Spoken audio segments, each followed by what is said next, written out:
Hello my dear students, welcome करता हूं मैं भारत पंचाली और केमिस्ट्री गुरुजी अगेन आप सबका एक बहुत ही ज़्यादा इंपॉर्टेंट वीडियो में। तो आज हम लोग इक्विलिब्रियम को 30 मिनट्स के अंदर रिवाइज करने वाले हैं। इससे पहले क्लास 11th क्लास 12th के ऑलमोस्ट हर एक चैप्टर को 30 मिनट्स के अंदर एक क्रिस्प रिवीजन हम लोग कर चुके हैं। आप चाहो तो उनका वीडियो देख सकते हो, लिंक आपको डिस्क्रिप्शन में मिल जाएगा।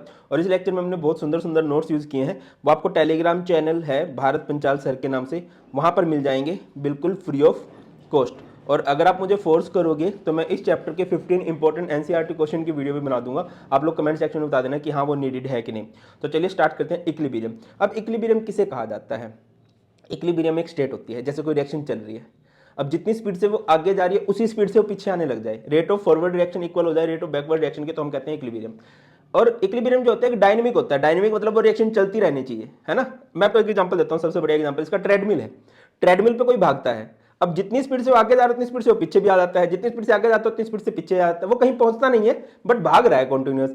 सेम होता है इक्विलिब्रियम में, एक रिएक्शन चल रही है बट वो पहुंचती कहीं नहीं है। ठीक है, आप कैसे पता कर पाओगे कि यार इस रिएक्शन के अंदर इक्विलिब्रियम आ चुका है? The state of a reversible reaction in which the measurable properties like temperature, pressure, concentration of the system remains constant. उस रिएक्शन का टेम्परेचर, कंसंट्रेशन, प्रेशर, कलर, इस तरह की जो मेजरेबल प्रॉपर्टी है जिनको आप देख सकते हो, मेजर कर सकते हो, वो फिक्स हो जाएंगी। तो आप बोलोगे कि यहां पर क्या आ चुका है? इक्विलिब्रियम आ चुका है। अच्छा, अगर आप ग्राफ की हेल्प से बनाना चाहो तो किस तरह से बना सकते हो? कंसंट्रेशन वर्सेस टाइम में अगर रिलेशन निकालो, बेटा कंसंट्रेशन जो है वो कांस्टेंट हो जाएगी, है ना, इक्वल नहीं, कांस्टेंट। कहीं पर भी ऐसा, जैसे ये देखो, ये कंसंट्रेशन ऑफ क्या है? प्रोडक्ट है, ये कंसंट्रेशन ऑफ रिएक्टेंट, यहां पर जाके ऑलमोस्ट ये कांस्टेंट हो गया, तो हम बोलेंगे कि यहां पर इक्विलिब्रियम आ चुका है। ठीक है, ऐसा भी हो सकता है जैसे ये, मतलब कभी भी अगर कंसंट्रेशन ऑफ रिएक्टेंट प्रोडक्ट जिस स्टेज पे आपको दिखता है कि इक्वल होने लग गई है, अब इसमें इक्वल नहीं, कांस्टेंट होने लग गई है, अब कोई भी चेंज वो नहीं शो कर रहा है, तो आप बोलोगे कि यहां पर क्या हो चुकी है?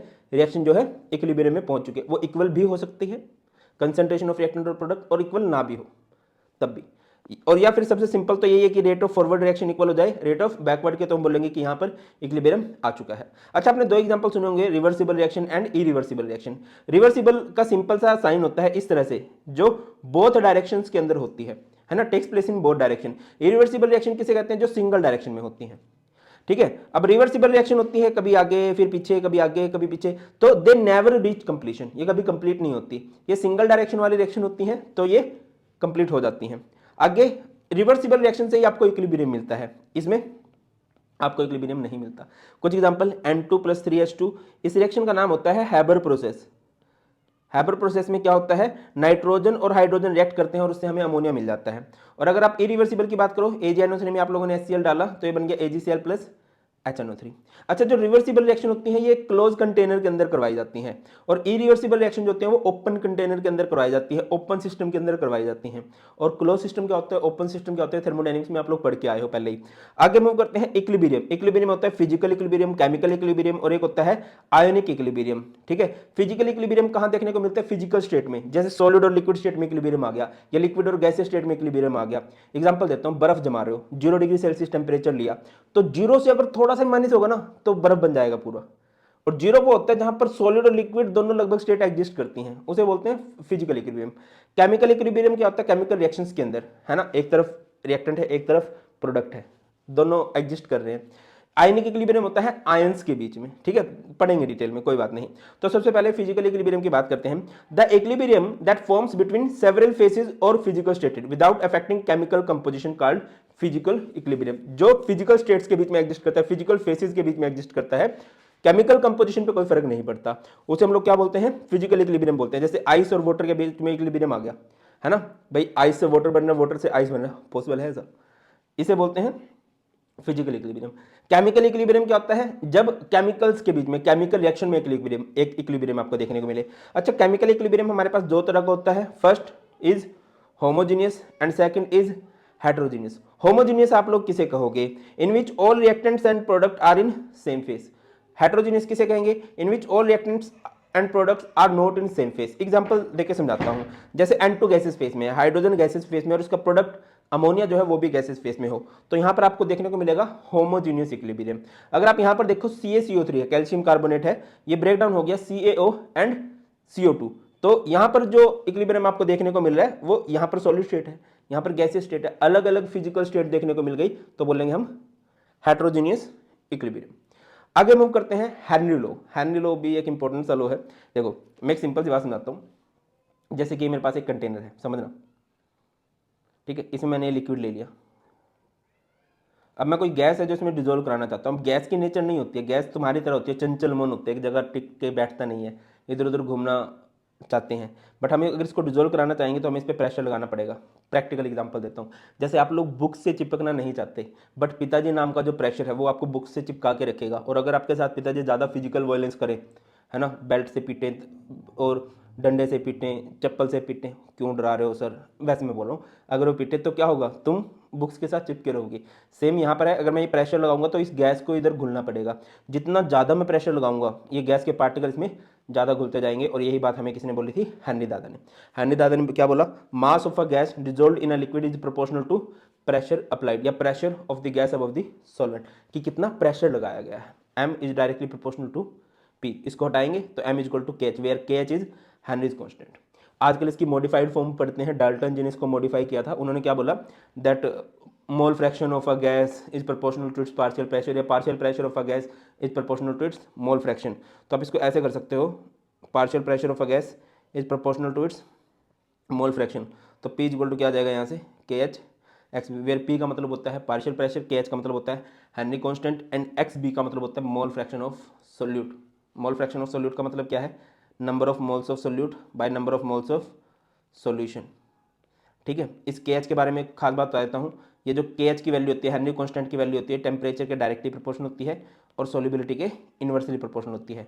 मतलब अगर कहीं पर के एच की वैल्यू बढ़ रही है और आपसे पूछा जाए सॉल्युबिलिटी क्या हो रही होगी, तो वहाँ पर सॉल्युबिलिटी घट रही होगी। आगे मूव करते हैं, लॉ ऑफ मास एक्शन। ये इंपॉर्टेंट लॉ है, इसको दिया था। देखिए इस दुनिया में सबसे शांत देश जो बोला जाता है ना, वो बोला जाता है नॉर्वे को। नॉर्वे को नंबर 1 पे रखा जाता है शांति में। और उसके 2 साइंटिस्ट थे, एक का नाम है गुल्डबर्ग और एक का नाम है वागे। उन्होंने ये लो दिया था, क्या बोला, rate of reaction is directly proportional to the product of molar concentration of reactant each raise to the power the given stoichiometric coefficient. अगर कोई भी रिएक्शन है, अगर आप उसकी रेट ऑफ रिएक्शन निकालना चाहते हो, स्पीड ऑफ रिएक्शन निकालना चाहते हो, तो वो डिपेंड करेगी उनकी कंसंट्रेशन पे, raise to the power their coefficient. Example देकर समझाता हूँ मैं। ओके, बहुत ही शानदार काम हो रहा है हमारे साथ। Just a minute, just a minute. हाँ, जैसे कि हमारे पास एक रिएक्शन है, A plus B gives product.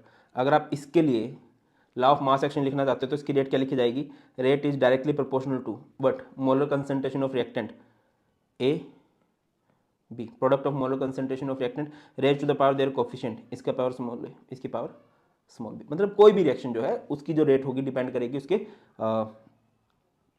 Reactant पे, rate to the power their coefficient. जैसे कि ये रिएक्शन है, A plus B give C plus D. मैं इस रिएक्शन, ये रिएक्शन इक्विलिब्रियम में है, यहाँ से हमें पता चल ही रहा है। अगर आप रेट ऑफ फॉरवर्ड रिएक्शन निकालना चाहते हो तो वो किस पे डिपेंड करेगी, रिएक्टेंट पे। रिएक्टेंट क्या है, A and B, rate to the power their coefficient, A की पावर स्मॉल है, बी की पावर स्मॉल बी। अगर आप इस रिएक्शन को बैकवर्ड में लो तो बैकवर्ड अगर लो, ये तो फॉरवर्ड रिएक्शन के रिएक्टेंट है, अगर यही रिएक्शन बैकवर्ड से लिए जाए तो ये रिएक्टेंट बनेंगे। तो यहाँ पर रेट ऑफ बैकवर्ड रिएक्शन क्या हो जाएगा, C D, molar concentration of C molar concentration of D की पावर देयर कोफिशिएंट, सी की पावर स्मॉल सी, डी की पावर स्मॉल डी। इसको हटाएंगे प्रोपोर्शनलिटी कांस्टेंट को, तो यहाँ से हमारे पास आर एफ क्या बन जाएगा, R F is equal to K F, A की पावर स्मॉल है, बी की पावर स्मॉल बी, और ये R B rate of backward reaction क्या हो जाएगा, के बी, सी की पावर स्मॉल सी, डी की पावर स्मॉल डी।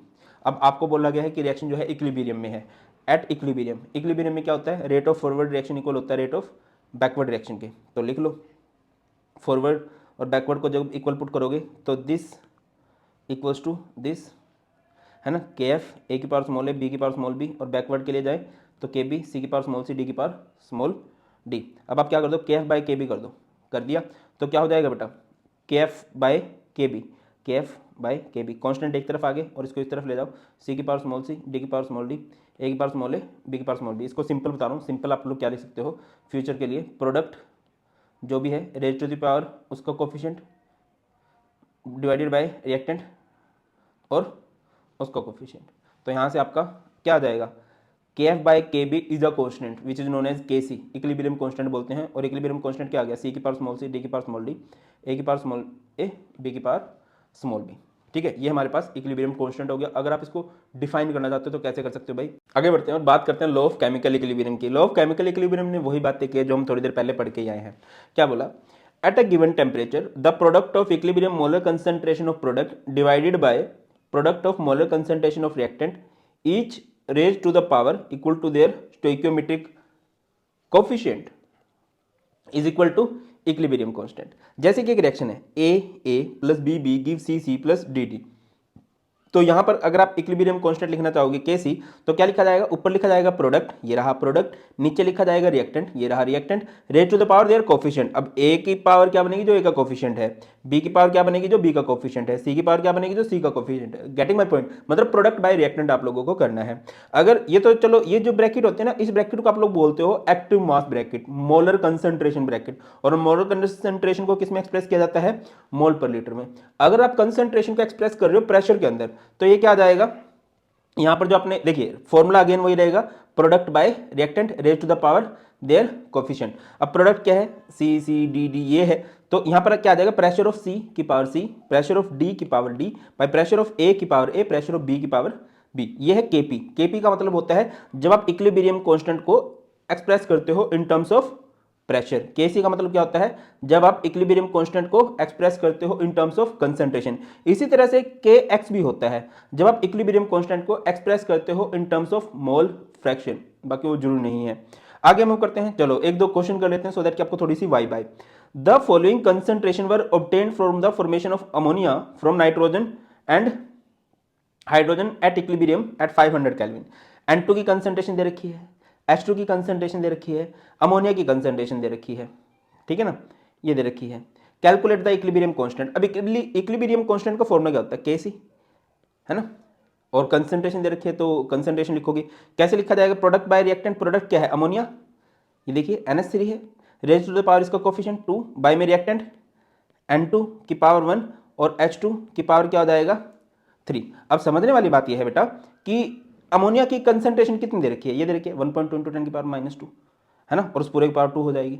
N2 की कंसंट्रेशन 1.5 है, H2 की पावर 3 × 10 की पावर -2 और उस पूरे की पावर 3। और जब आप इसको सिंप्लीफाई करोगे तो यहाँ से आपका इक्विलिब्रियम कांस्टेंट आ जाएगा। ठीक है, आगे मूव करते हैं। Relation between KP and KC. KP और केसी में सिंपल सा रिलेशन है। केपी क्या होता है? केसी आरटी की पावर डेल्टा एनजी। यहां पर आर का मतलब होता है गैस कांस्टेंट, जिसकी वैल्यू होती है 8.314 जूल पर केल्विन पर मोल। कई सारी इसकी वैल्यूज होती हैं। डेल्टा एनजी का मतलब होता है change in number of gaseous moles. वो अभी आपको आगे कैलकुलेट करना सिखाऊंगा मैं, या फिर आपको मैं एक एग्जांपल दे देता हूं, जैसे कि N2 + 3H2 गिव्स 2NH3 है। ठीक है, ये भी गैसेस मान लेते हैं, ये भी गैसेस मान लेते हैं, ये भी गैसेस मान लेते हैं, और आपको डेल्टा एनजी निकालना है, change in number of gases moles. कैसे निकलेगा? Product minus reactant. प्रोडक्ट के मोल्स कितने हैं? 2 माइनस रिएक्टेंट, इसका 1 और इसका 3, तो यहाँ से डेल्टा एनजी आएगा -4। अच्छा, डेल्टा एनजी की वैल्यू अगर कभी 0 से बड़ी है तो केपी की वैल्यू बड़ी होगी। डेल्टा एनजी की वैल्यू अगर 0 से छोटी है तो केसी की वैल्यू बड़ी हो जाएगी, केपी की वैल्यू क्या हो जाएगी भैया? केपी की वैल्यू छोटी हो जाएगी। अगर डेल्टा एनजी की वैल्यू 0 हो जाए तो ये सारा पोर्शन 1 हो जाएगा, केपी इक्वल टू केसी हो जाएगा। और अगर कभी टेम्परेचर जो है वो हो जाए 1/R, यानी कि 12 केल्विन अगर हो जाता है, तब भी क्या हो जाएगा? डेल्टा केपी इक्वल टू केसी हो जाने वाला है। क्लियर है? याद रखिए, केपी की वैल्यू केसी से बड़ी कब हो सकती है? जब गैसेस मोल्स ज़्यादा हो 0 से, और अगर 0 से छोटे हो जाए तो यहाँ पर केसी जीत जाएगा, केसी की वैल्यू बड़ी हो जाएगी। और अगर डेल्टा एनजी की वैल्यू 0, सर ऐसा हो सकता है डेल्टा एनजी की वैल्यू, बहुत सारे केस है, H2 + I2 गिव्स 2HI। अगर आप इस केस में जाओ, ये भी गैसेस है, ये भी गैसेस है, ये भी गैसेस है, तो डेल्टा एनजी क्या आएगा? प्रोडक्ट माइनस रिएक्टेंट, तो 2 - 2 दैट इज 0। आगे मूव करते हैं। चलो अब यहाँ से आपको केपी एक क्वेश्चन कर लेते हैं, मोस्टली क्वेश्चन ये एनसीईआरटी का ही है। 2NOCl gives 2NO + Cl2। The value of the equilibrium constant Kc is 3.75 × 10 की पावर -6 एट 1069 केल्विन।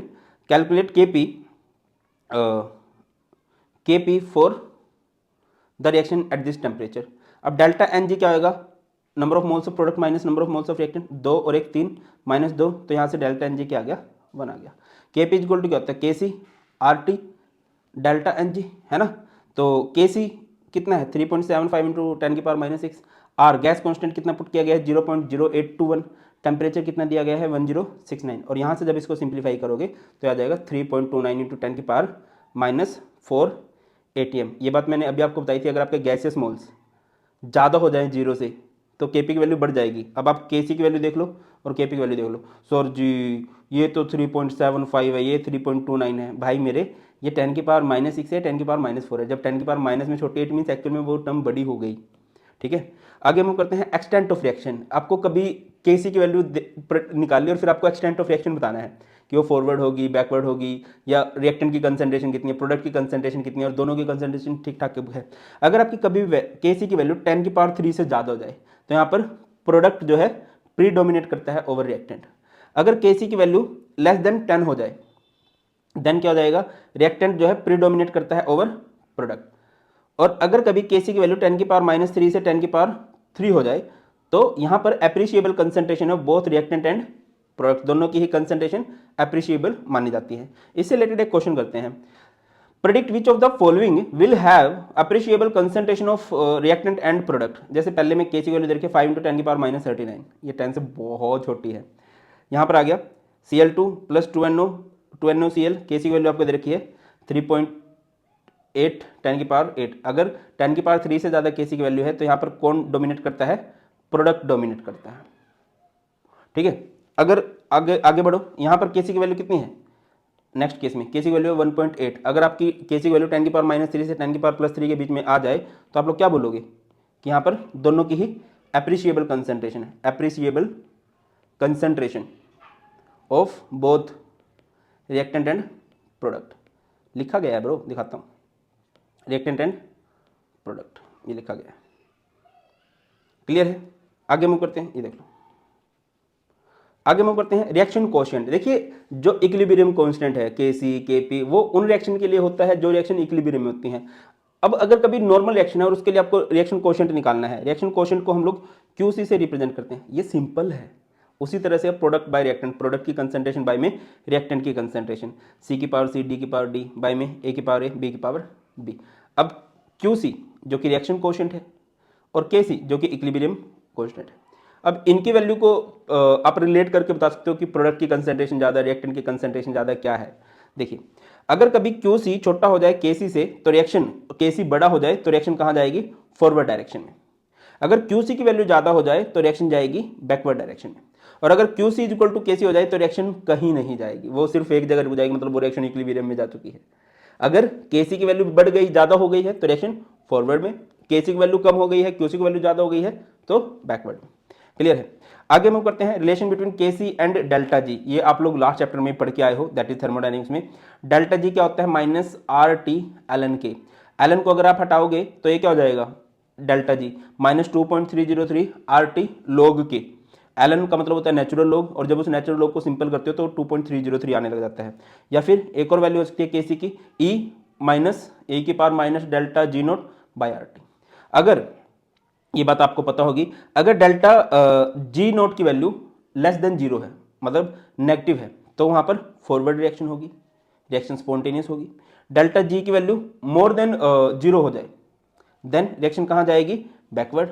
और अगर डेल्टा जी नोट की वैल्यू 0 हो जाए तो यहाँ पर रिएक्शन कहाँ पर चली जाएगी, आपकी इक्विलिब्रियम में। गेटिंग माई पॉइंट और नोट। फॉरवर्ड डायरेक्शन कब होगी, जब डेल्टा जी की वैल्यू नेगेटिव होगी, और बैकवर्ड कब होगी, जब डेल्टा जी की वैल्यू पॉजिटिव होगी, और इक्विलिब्रियम कब होगी, जब डेल्टा जी की वैल्यू डेल्टा जी नोट याद रखिए, डेल्टा जी नोट का मतलब होता है स्टैंडर्ड गिव्स फ्री एनर्जी। उस टाइम आपकी रिएक्शन किस में चली जाएगी भैया, इक्विलिब्रियम में। एक चीज़ मैं आपको क्लियर कर दूं कि ये जो है कहाँ गया, ये यहाँ पर 10 की पावर -3 होना चाहिए। Kc की वैल्यू अगर 10 की पावर 3 से ज़्यादा है तो वो प्रोडक्ट डोमिनेट करता है, Kc की वैल्यू 10 की पावर -3 से कम है तो रिएक्टेंट डोमिनेट करता है। 10 की पावर -3 से 10 की पावर +3 के बीच में अगर कहीं है तो दोनों की ही कंसंट्रेशन को एप्रिसिएबल माना जाता है, रिएक्टेंट की और प्रोडक्ट की। अच्छा, अब एक क्वेश्चन पे आ जाओ यार। देखिए एक क्वेश्चन है, द वैल्यू ऑफ Kc दे रखी है आपको, एक रिएक्शन के लिए 2A gives B + C is 2 × 10 की पावर -3। ठीक है, यहाँ पर A, B और C की कंसंट्रेशन भी दे रखी है, in which direction the reaction will proceed. तो Kc ये है, Qc अगर आपको निकालना आ जाए तो Qc कैसे निकाल लोगे इस रिएक्शन के लिए, Kc तो दे रखा है और अगर कभी भी रिएक्शन की डायरेक्शन निकालनी है तो ऐसे निकाली जा सकती है, और भी कई सारे तरीके हैं, बाकी इससे भी निकाल सकते हो। प्रोडक्ट बाय में रिएक्टेंट और उनकी पावर क्या बनेगी जो उनका कोफिशिएंट है। अब प्रोडक्ट की कंसंट्रेशन कितनी दे रखी है भाया, प्रोडक्ट की कंसंट्रेशन बी और सी की सबकी कंसंट्रेशन तो सेम ही है, और इसकी पावर 2 बनेगी जो ए है ना। तो ये सारे के सारे एक दूसरे से कट हो जाएंगे, ये और ये, तो यहाँ से आ गई 1। और के सी की वैल्यू कितनी थी, इतनी थी। अब क्यू सी जीत गया है ना। और अगर के सी की वैल्यू ज़्यादा होती है तो रिएक्शन फॉरवर्ड में जाती है, क्यू सी की वैल्यू ज़्यादा होती है तो रिएक्शन जो है वो बैकवर्ड डायरेक्शन में जाती है। क्लियर है। आगे आ जाओ, सबसे इंपॉर्टेंट है ली चैटलियर प्रिंसिपल। कोई भी रिएक्शन अगर इक्विलिब्रियम में है, आपको कैसे पता चलता है कोई भी रिएक्शन इक्विलिब्रियम में है, उसकी कुछ प्रॉपर्टीज होती हैं, फिक्स हो जाती हैं, like concentration, temperature, pressure, colour. अगर आप उस रिएक्शन पे कोई चेंज इंपोज करोगे, उस पर कुछ चेंज डालोगे, तो पूरी कोशिश करेगी कि इस चेंज को मैं मिनिमाइज कैसे करूं। जैसे अभी बहुत ज़्यादा सर्दी हो जाए तो मैं रजाई ओढ़ लूंगा भाई, और अगर एकदम से बहुत ज़्यादा गर्मी हो जाए, बहुत ज़्यादा गर्मी हो जाए तो क्या होगा, एसी चलाऊंगा, ये जो स्वेट शर्ट डाली हुई है इसको निकाल देंगे, इस तरह से होगा ना। तो चेंज किसी को ज़्यादा पसंद नहीं होते हैं। तो सेम अगर कोई रिएक्शन इक्विलिब्रियम में और उस पर हम चेंज इंपोज करेंगे, कुछ भी कंसंट्रेशन, टेम्परेचर, प्रेशर वाला कोई भी चेंज इंपोज करेंगे, तो पूरी कोशिश करेगा कि मैं किसी एक डायरेक्शन में शिफ्ट हो जाऊं और इस चेंज को मिनिमाइज करूं। यही होता है ली चैटलियर प्रिंसिपल। क्या बोला गया है, whenever a system in equilibrium is subjected to stress, stress का मतलब क्या है, change in concentration, temperature, pressure, then the tendency of the system is to shift in such a direction so as to undo the effect of impose stress, impose change. मतलब वो पूरी कोशिश करेगा किसी एक डायरेक्शन में शिफ्ट होके मैं इस चेंज को मिनिमाइज करूं। अब देखो, अगर आप कभी कंसंट्रेशन चेंज करते हो, if concentration of any reactant or product is increase, the equilibrium will shift in a direction where it is being consumed, जहां पर ये कम है, जहां पर ये कम हो रहा है। याद रखिए, अगर कभी आप रिएक्टेंट की कंसंट्रेशन बढ़ाओगे तो मतलब प्रोडक्ट की कंसंट्रेशन कम हो रही है, ठीक है, तो रिएक्शन कहां चली जाएगी, फॉरवर्ड में। अगर कभी आप प्रोडक्ट की कंसंट्रेशन बढ़ाओगे, रिएक्टेंट की कंसंट्रेशन कम हो रही है, इट मींस तो रिएक्शन कहां जाएगी, बैकवर्ड में। अगला है चेंज इन टेम्परेचर। टेम्परेचर का क्या फर्क पड़ता है, if temperature is increase reaction will proceed in direction where heat is absorbed. देखिए दो तरह की रिएक्शन होती हैं, मैं सिंपल वर्ड में समझाता हूं आपको। एक होती है एक्सोथर्मिक और एक होती है एंडोथर्मिक। एक्सोथर्मिक में डेल्टा एच क्या होता है, नेगेटिव होता है। एंडोथर्मिक में डेल्टा एच क्या होता है, पॉजिटिव होता है। एक्सोथर्मिक किसे कहते हैं, जिसमें हीट रिलीज हो, हीट इज रिलीज। देखिए अगर किसी रिएक्शन में ऑलरेडी हीट रिलीज हो रही है तो आप उसमें टेम्परेचर बढ़ाने का जोखिम नहीं लोगे, ठीक है। इसमें हीट एब्जॉर्ब हो रही है, हीट इज एब्जॉर्ब, तो याद रखिए आप टेम्परेचर वहीं पर बढ़ाते हो जहां पर हीट एब्जॉर्ब होती हो। एंडोथर्मिक रिएक्शन में आप हीट बढ़ाओगे तभी रिएक्शन फॉरवर्ड डायरेक्शन में जाने वाली है। उसके बाद है change in pressure.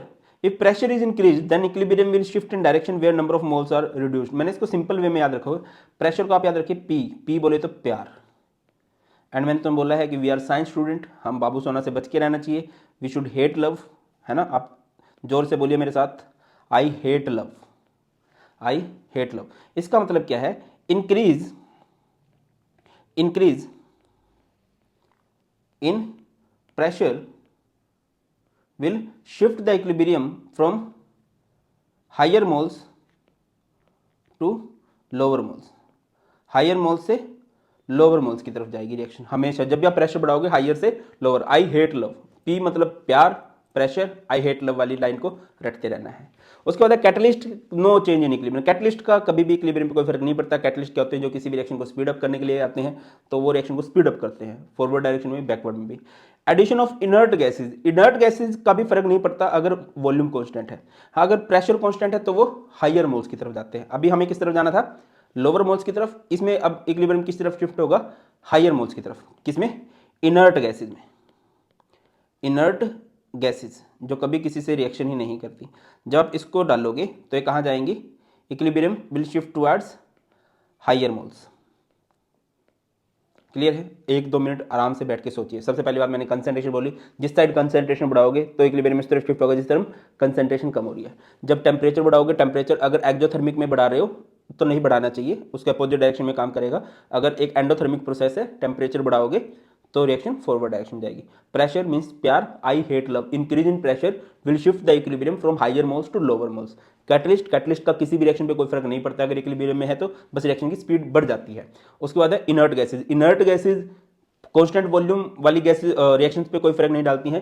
Constant pressure वाली जहां पर प्रेशर कांस्टेंट हो जाए, प्यार कांस्टेंट हो जाए, तो वहां पर क्या होगा भैया, हायर मोल्स की तरफ।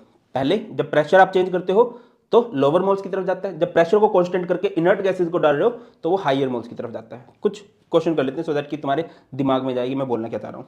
जैसे क्वेश्चन दिया गया है, which of the following reaction will get affected by increasing the pressure, also mention whether change will cause the reaction to go into forward और टू बैकवर्ड। अब देखिए आप हर एक जगह, अच्छा यहां पर अगर आप देखो गैसेस मोल्स कितने हैं 1, यहां पर कितने हैं 1 + 1 2, ठीक है। अब आप प्रेशर बढ़ा रहे हो, प्रेशर बढ़ाने से रिएक्शन कहां जाती है, फ्रॉम हायर टू लोअर्स, यानी कि रिएक्शन कहां जाएगी इसमें, बैकवर्ड में। क्लियर है। अब इसमें जाओ, इसमें एक गैसेस मोल्स, इसमें 2, 1 और ये 2, इसमें 1 और ये 2, इसमें दोनों तरफ नंबर ऑफ मोल्स बराबर हो गए तो प्रेशर यहाँ पर फर्क नहीं डालने वाला है। मोल्स में फर्क होगा तभी तो प्रेशर फर्क डालेगा ना। तो यहाँ पर क्या जाएगा भाई, यहाँ पर आ जाएगा नो इफेक्ट। क्या आ जाएगा, नो इफेक्ट। अब इसमें आ जाओ, इसमें कितने मोल्स हैं, इसमें अगर आप ध्यान दो इधर 1 है, ये 0 है और इधर 2 है। तो इधर 1 मोल है, इधर 2 मोल है। प्रेशर बढ़ाओगे कहाँ जाएगी reaction, from higher to lower यानी कि बैकवर्ड। हायर तो सिर्फ है ना, हायर से लोअर यानी कि बैकवर्ड डायरेक्शन में चली जाएगी। इधर आ जाओ 2H2, इधर 2 मोल्स हैं, इधर 1 मोल है और ये पूरा एक ही है यानी कि 3 से 1। रिएक्शन कहाँ जाएगी, फ्रॉम हायर टू लोअर यानी कि किस डायरेक्शन में जाएगी, फॉरवर्ड में। अब एक क्वेश्चन मैं आप लोगों से भी पूछता हूँ कि आप लोगों को प्लीज इनका बताना है। वैसे मैंने आपको बता दिया है, अच्छा सिर्फ गैसेस मोल्स देखते हो। अब जैसे इसको ध्यान दो तो ये 0 मोल है, ये 0 है, इधर ये 1 हो गया, तो इधर 0 है और इस तरफ 1 है। रिएक्शन कहाँ जाएगी अब, हायर से लोअर की तरफ, तो यानी कि बैकवर्ड डायरेक्शन में चली जाएगी। ये मैंने बता दिया। इससे अगले वाला मैं उम्मीद रखता हूँ आप लोग सब कमेंट सेक्शन में बताओगे। अगले क्वेश्चन पे आ जाओ। एक रिएक्शन है, what is the effect of, okay reaction आपको दे रखी है 2H2 + CO गिव्स CH3OH। आपने एडिशन ऑफ H2 किया, यहाँ पर आपको कंसंट्रेशन का फर्क बताना है। अगर आप H2 डाल रहे हो यानी कि रिएक्टेंट की कंसंट्रेशन बढ़ा रहे हो, रिएक्टेंट बढ़ा रहे हो प्रोडक्ट कम हो जाएगा, तो रिएक्शन कहाँ जाएगी भैया, फॉरवर्ड डायरेक्शन में। ठीक है। अगला है एडिशन ऑफ CH3OH, यानी कि प्रोडक्ट बढ़ा रहे हो, प्रोडक्ट बढ़ा रहे हो, रिएक्टेंट कम होएगा, रिएक्शन कहां जाएगी भैया, बैकवर्ड डायरेक्शन में। Okay very nice, just a minute.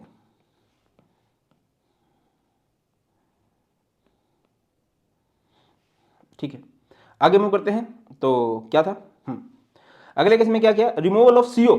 CO क्या है, CO रिएक्टेंट। अगर रिएक्टेंट को कम कर रहे हो मींस प्रोडक्ट बढ़ रहा है, रिएक्टेंट कम हो रहा है, तो रिएक्शन कहां जाएगी भैया, अगेन बैकवर्ड में। उसके बाद removal of CH3OH। CH3OH product है, प्रोडक्ट को कम कर रहे हो, रिएक्टेंट को ज्यादा कर रहे हो, तो रिएक्टेंट से प्रोडक्ट की तरफ, रिएक्टेंट से प्रोडक्ट की तरफ, यानी कि रिएक्शन कहां जाएगी, फॉरवर्ड में। अगले वाला केस आपको दे रखा है, ध्यान से समझिए क्या दे रखा है, 2SO2 + O2 gives 2SO3, delta H है -193.2 किलो जूल। ये फॉरवर्ड के लिए डाटा बताया जाता है। तो आपको बताना है कि SO3 बनाना है हमने। अब SO3 बनाना है कि यानी कि फॉरवर्ड डायरेक्शन में रिएक्शन को लेके जाना है। फॉरवर्ड डायरेक्शन में आप कब लेके जा सकते हो, देखिए पहले तो कंसंट्रेशन पे आ जाओ। आप SO2 की कंसंट्रेशन बढ़ाओगे, जब रिएक्टेंट बढ़ाते हैं तो प्रोडक्ट की साइड जाएगी। O2 की कंसंट्रेशन बढ़ाओगे तब भी, इसकी कंसंट्रेशन को घटाओगे, 3 बातें हो गई। दूसरी बात पे आ जाओ टेम्परेचर, क्योंकि रिएक्शन एक्सोथर्मिक है तो टेम्परेचर नहीं बढ़ाया जाना चाहिए, है ना, लोअर टेम्परेचर फेवर करेगा। तीसरी बात पे आ जाते हैं प्रेशर। प्रेशर कहां जाएगा, हायर से लोअर मोल्स की तरफ लेके जाता है रिएक्शन को। तो अगर आप इधर ध्यान दो, इधर कितने मोल्स हैं 3, इधर कितने हैं 2, तो आप क्या करोगे, प्रेशर बढ़ाओगे और रिएक्शन कहां जाएगी, हायर से लोअर की तरफ। क्लियर है कि नहीं, तो ये हमारे पास सारे के सारे क्वेश्चन हो गए। आई होप आपको सबसे, मतलब मैंने कोशिश किया हर एक टॉपिक के क्वेश्चन भी साथ में समझाऊं, और बस नोट्स बढ़िया है, नोट्स सामने रखो और इसको बढ़िया से पढ़ो, आपको मस्त समझ में आ जाएगा। स्टिल आपके कुछ भी डाउट्स हो आप लोग कमेंट सेक्शन में बता सकते हो बेटा, और फ़ायदा उठाइए इनका मैक्सिमम, और मुझे आपके कमेंट से ही पता चलता है कि आप कहाँ पर प्रॉब्लम फेस कर रहे हो। That's all in this video. बहुत जल्द मिलेंगे, बहुत ख्याल रखिए। God bless you all, please take care. जय हिंद।